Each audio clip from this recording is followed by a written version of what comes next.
इन घटनाओं का सही क्रम क्या है? पहला कह रहा एनी बेसेंट का कांग्रेस से त्याग पत्र। दूसरा कह रहा प्रथम ट्रेड यूनियन की स्थापना। तीसरा कह रहा चंपारण सत्याग्रह।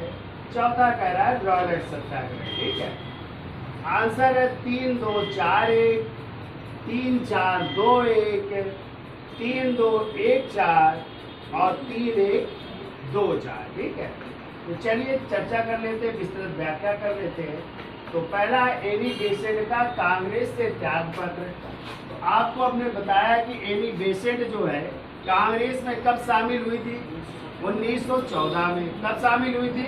1914 में शामिल हुई थी। ठीक है, फिर हमने आपको बताया कि ये जो है 1917 में कांग्रेस की क्या बनी थी? पहली महिला अध्यक्ष बनी थी। जो अधिवेशन कहाँ पे हुआ था? कलकत्ता में। लेकिन आपको पता है जब गांधी जी ने असहयोग आंदोलन शुरू किया कब? 1 अगस्त 1920 को, तो इस असहयोग आंदोलन से ये क्या हो गई? नाराज थी। और इस असहयोग आंदोलन में 1 वर्ष में किसकी बात की गई थी? स्वराज की बात की गई थी। ठीक है, इस कारण ये मोहम्मद अली जिन्ना सब लोगों ने क्या कर दिया? त्याग पत्र दे दिया था।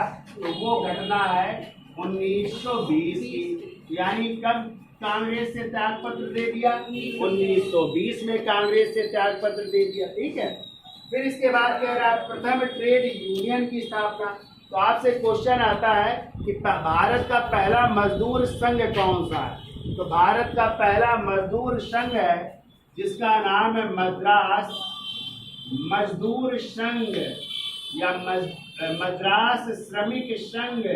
ये भारत का पहला मजदूर संघ माना जाता है और इसकी स्थापना हुई थी 1918 में। और इसके संस्थापक हैं बीपी वाडिया जो कि एनी बेसेंट की होम रूल लीग के भी सदस्य थे। ठीक है, इन्होंने स्थापना की थी किसकी?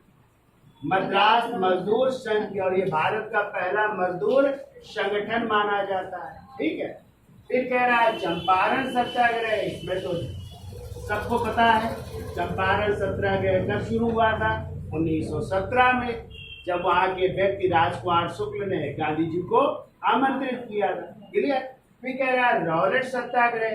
तो आपको पता है रॉलेट एक्ट आया था 1919 में, आया था। और इसी रॉलेट एक्ट में सरकार जिसको चाहे जब तक चाहे उसको गिरफ्तार करके जेल में डाल सकती थी। उसके खिलाफ ना तो कोई अपील कर सकते थे, ना कोई दलील दे सकते थे, ना कोई वकील कर सकते थे। इसीलिए रॉलेट एक्ट को बिना वकील, बिना दलील, बिना अपील का कानून कहा जाता है। और इसी के खिलाफ पंजाब के नेताओं ने विद्रोह किया। सैफुद्दीन किचलू सतपाल, उनको गिरफ्तार किया गया। तब गांधी जी नहीं आते हैं पंजाब की तरफ, पलवल नामक स्थान पर उनको गिरफ्तार किया गया था। और फिर गांधी जी 6 अगस्त 1919 को इस रॉलेट सत्याग्रह की शुरुआत करते हैं। तो आंसर क्या हो जाएगा? इसका होगा 1919। अब देख लो, तो सबसे पहली घटना कौन सी होगी? चंपारण। तो आंसर क्या होगा? तीसरा पहले। फिर कौन सी घटना होगी? ये प्रथम ट्रेड यूनियन 1918, तो 2 हो जाएगा। फिर क्या हो जाएगा? चंपारण सत्याग्रह का चौथा। रॉलेट सत्याग्रह का 1919, तो आंसर 4 हो जाएगा। और सबसे बाद में एनी बेसेंट का कांग्रेस से त्याग पत्र का 1920, तो 1 हो जाएगा। कौन सा मिला है? 3 2 4 1 पहला। ठीक है।